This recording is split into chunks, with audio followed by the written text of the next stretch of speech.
Morning students, आज हम कक्षा 5 संस्कृत व्याकरण पुस्तक से पाठ 4 कारक और विभक्ति का अध्ययन करेंगे। देखिए बच्चों, कारक किसे कहते हैं, कारक के कितने भेद होते हैं, कैसे कारक को पहचानते हैं, इसके बारे में हम इस पाठ में जानेंगे। सबसे पहले आती है बात कारक। संज्ञा या सर्वनाम के जिस रूप से क्रिया के साथ संबंध स्थापित हो उसे कारक कहते हैं। आप जानते हैं संज्ञा या सर्वनाम, संज्ञा के अंतर्गत किसी भी नाम को, जैसे राम, श्याम, मोहन, सर्वनाम के अंतर्गत मैं, तुम, तो इन दोनों संज्ञा और सर्वनाम के जिस रूप से क्रिया के साथ संबंध स्थापित हो उसे कारक कहते हैं। बिना क्रिया के कोई भी वाक्य नहीं होता। जितने भी वाक्य होते हैं उनमें क्रिया अवश्य होती है, और जहां क्रिया होगी वहां कारक अवश्य होगा।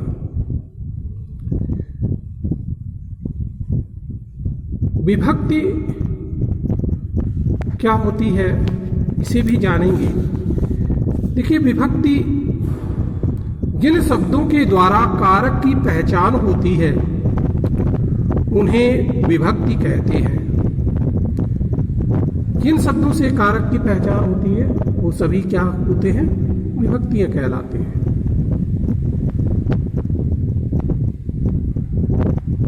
संस्कृत में कारक के मुख्य 6 ही भेद होते हैं, लेकिन व्यवहारिक रूप में 8 भेद माने जाते हैं। तो आपको पता हो गया है कारक के कितने भेद होते हैं, 6 भेद होते हैं, लेकिन व्यवहारिक रूप में 8 का प्रयोग किया जाता है। कौन कौन से कारक के भेद हैं, कौन सी विभक्तियां प्रयुक्त होती हैं किस कारक में, और चिन्ह क्या होते हैं, आइए इनके बारे में जानते हैं। दिया गया है कारक के भेद। पहला कारक का भेद होता है कर्ता। कर्ता हमेशा प्रथमा विभक्ति के अंतर्गत आता है और इसका चिन्ह होता है नी। दूसरा कारक होता है कर्म, इसमें द्वितीया विभक्ति के अंतर्गत आता है, चिन्ह को होता है। तीसरा कारक का भेद है करण, जो कि तृतीया विभक्ति के, जिसमें तृतीया विभक्ति होती है और चिन्ह से द्वारा। संप्रदान चतुर्थी विभक्ति, चिन्ह होता है के लिए। अपादान कारक पंचमी विभक्ति, चिन्ह होता है से, अलग होने के अर्थ में। नंबर 6 संबंध कारक षष्ठी विभक्ति, चिन्ह होता है का, के, की। 7वां अधिकरण कारक विभक्ति होती है सप्तमी, चिन्ह में पर। और नंबर 8 संबोधन कारक, संबोधन विभक्ति हे, अरे, संबोधित करते हुए। तो ये कारक के मुख्य 8 भेद हैं, जिसमें से हम प्रत्येक के बारे में विस्तार से चर्चा करते हैं। देखिए, पहला कारक है कर्ता। क्रिया को करने वाला कर्ता कारक होता है। जैसे रामः पठति, राम पढ़ता है। तो यहां पर दूसरा वाक्य दिया गया है सह गच्छति, सह वह गच्छति जाता है। तो पहले वाक्य में राम करता है और दूसरे वाक्य में सह करता है। जैसा कि हमने बताया था, संज्ञा या सर्वनाम के साथ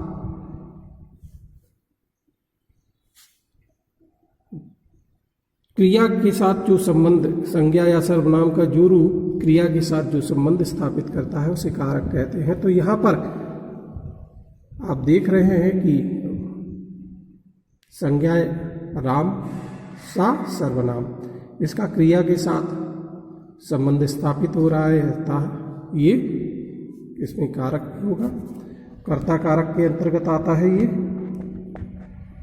अगला है कर्म कारक।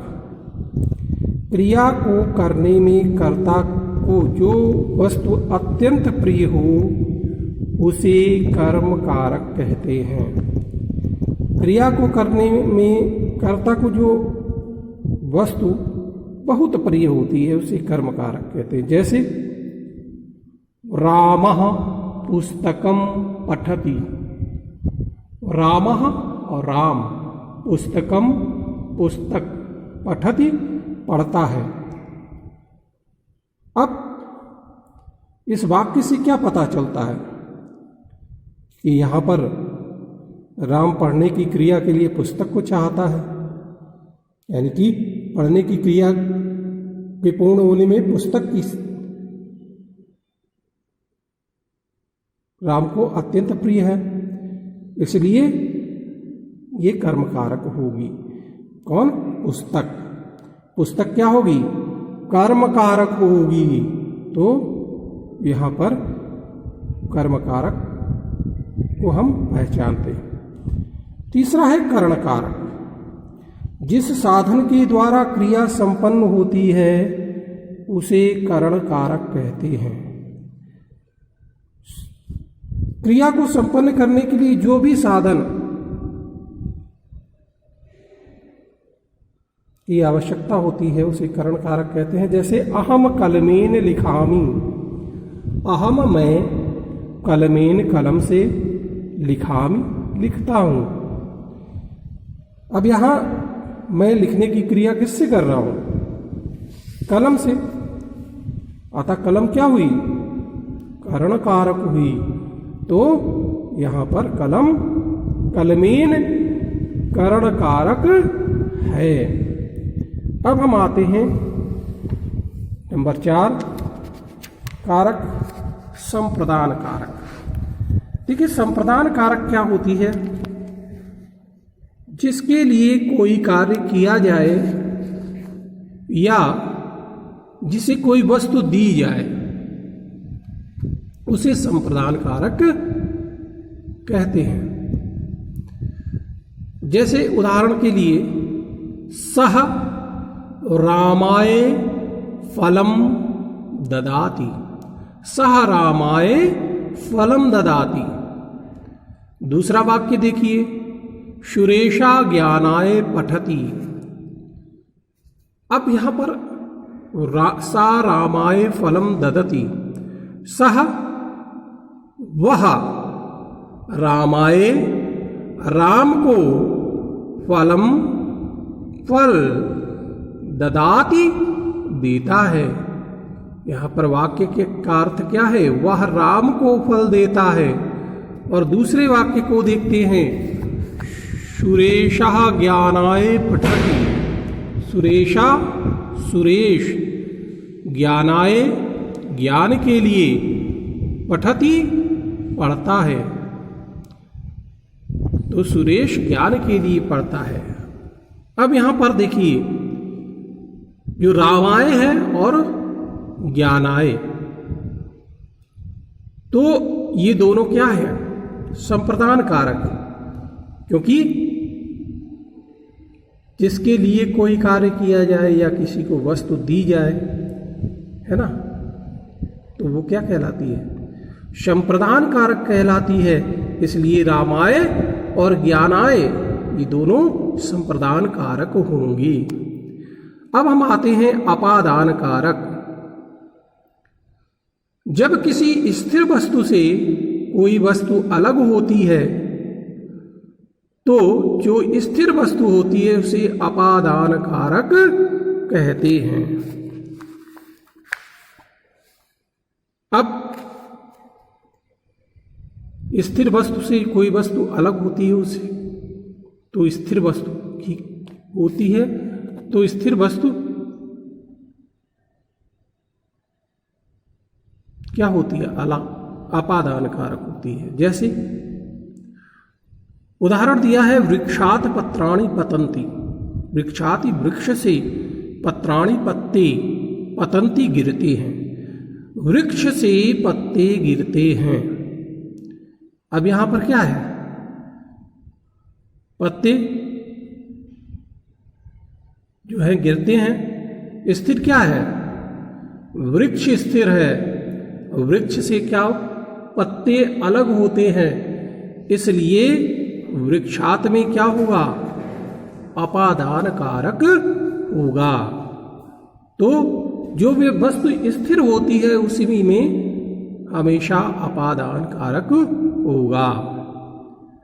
इसके बाद हम आते हैं नंबर 6, संबंध कारक। संज्ञा या सर्वनाम के जिस रूप से एक वस्तु का संबंध दूसरी वस्तु के साथ हो उसे संबंध कारक कहते हैं। संज्ञा या सर्वनाम के जिस रूप से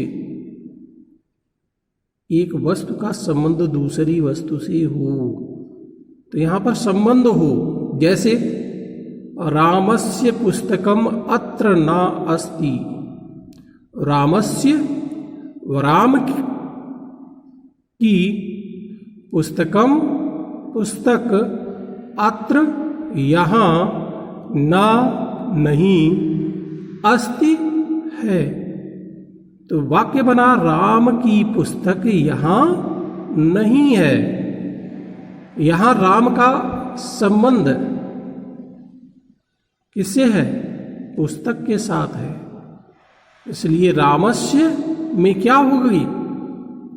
संबंध कारक होगा। अगला है अधिकरण कारक। जिस कारक से क्रिया का आधार सूचित हो उसे अधिकरण कारक कहते हैं। आधार का अर्थ है बेश। जैसे अश्वा राजमार्गे धावन्ति। अश्वा घोड़े राजमार्गे राजमार्ग पर धावन्ति दौड़ते हैं। अब इस वाक्य में देखिए, घोड़ों को दौड़ने का आधार क्या है? राजमार्ग है। अतः राजमार्ग में क्या होगा? अधिकरण कारक होगा। तो राजमार्ग में अधिकरण कारक होगा। 8वां है संबोधन कारक। जिस शब्द से किसी को पुकारने का बोध हो उसे संबोधन कारक कहते हैं। जैसे हे राम अत्र आगच्छ। अब यहां पर हे राम अत्र आगच्छ, यहां आओ। अब यहां किसको पुकारा जा रहा है? हे राम। हे क्या है? संबोधन कारक है। तो जहां पर किसी को पुकारा जाता हो वहां पर संबोधन कारक होता है। तो इसके बाद यहां पर विधिलिंग लकार के रूप दिए हैं। तो इत और पठ की रूप कैसे चलते हैं इनको विधिलिंग में जान लीजिए। एक वचन, द्विवचन और बहुवचन में प्रथम पुरुष, मध्यम पुरुष, उत्तम पुरुष में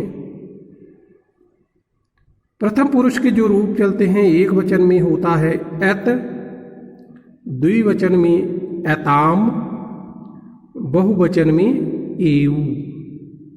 एत, एताम, एऊ।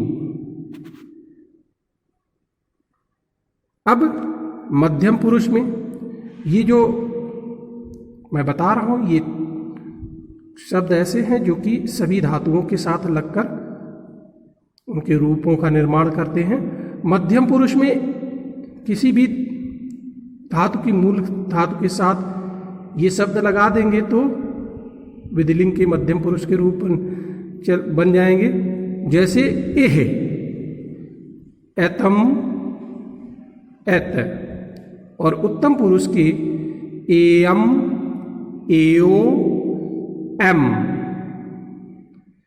अब विधिलिंग रूप लकार में हम पठ के साथ लगाते हैं तो प्रथम पुरुष में क्या बनेगा? पठ में इत लगा देंगे तो क्या बनेगा? पठेत। पठ में इताम लगा देंगे तो क्या बनेगा? पठेताम। और पठ में एऊ लगा देंगे तो क्या बन जाएगा? पठेऊ। तो प्रथम पुरुष एक वचन, द्विवचन और बहुवचन के पठ के रूप बन जाएंगे पठेत, पठेताम, पठेऊ। इसी तरह से लिख के अगर बनाए तो क्या बनेंगे? लिखेत, लिखेताम, लिखेऊ, है ना। वद के साथ वदेत, वदेताम, वदेऊ। तो यत, यताम, एऊ लगा देंगे तो प्रथम पुरुष विधिलिंग लकार के बन जाएंगे। मध्यम पुरुष में क्या लगाते हैं? किसी भी धातु के साथ एह, एतम, एत, तो पठ के साथ एह लगा देंगे तो पठेह। द्विवचन में पठ के साथ एतम लगा देंगे तो पठेयतम, और पठ के साथ एत लगा देंगे तो पठेत। तो मध्यम पुरुष के रूप क्या बन जाएंगे? पठेह, पठेयतम, पठेत, लिखे, लिखेतम, लिखेत, बदेह, बदेतम, बदेत। तो इस तरह से मध्यम पुरुष के रूप बन जाते हैं। अब हम आते हैं उत्तम पुरुष में। किसी भी धातु के मूल शब्द के साथ एयम, एओ और एम लगाते हैं। पठ के साथ एयम लगाएंगे तो क्या बनेगा? पठेयम। पठ के साथ एओ लगाएंगे तो पठेओ, और पठ के साथ एम लगाएंगे तो पठेम। तो लिख के साथ लिखेयम, लिखेओ, लिखेम, वदेयम, वदेओ, वदेम। तो इस प्रकार से हम विधिलिंग के जो लकार के जो रूप होते हैं किसी भी धातु के, वो इसी तरह से बनाते हैं। अनुवाद जानते हैं, थोड़ा अनुवाद भी सीख लेते हैं। हम लोगों को जानना चाहिए, जाना चाहिए हम लोगों को। देखिए, हम लोगों की संस्कृत होती है वयम, हम लोगों को या हम सबको। अब यहाँ पर जाना चाहिए विधिलिंग चाहिए के अर्थ में प्रयुक्त होता है, इसलिए हम क्या लिखेंगे? हम लोगों को। अब यहाँ पर वयम है तो आपने पढ़ा है साति तो, त्वम युवाम यूयम, अहम आवाम वयम। तो क्या होगा? वयम। वक्ष धातु के साथ एम लगा देंगे तो गक्षेम, वयम गक्षेम हो जाएगा। मुझे पढ़ना चाहिए, मुझे, अहम पढ़ना चाहिए, पठेयम। अगला है तुमको आना चाहिए, तुमको त्वम आना चाहिए। आगच्छे उसको हंसना चाहिए, उसको सह हंसना चाहिए। हसीत सह के साथ हसीत होता है, तो क्या चलेगा? इसी तरह से हम अनुवाद बनाना सीखते हैं। तो इस वीडियो में, इस लेक्चर में हम इतना ही सीखेंगे। अभ्यास कार्य को हम दूसरे लेक्चर में जानेंगे। धन्यवाद।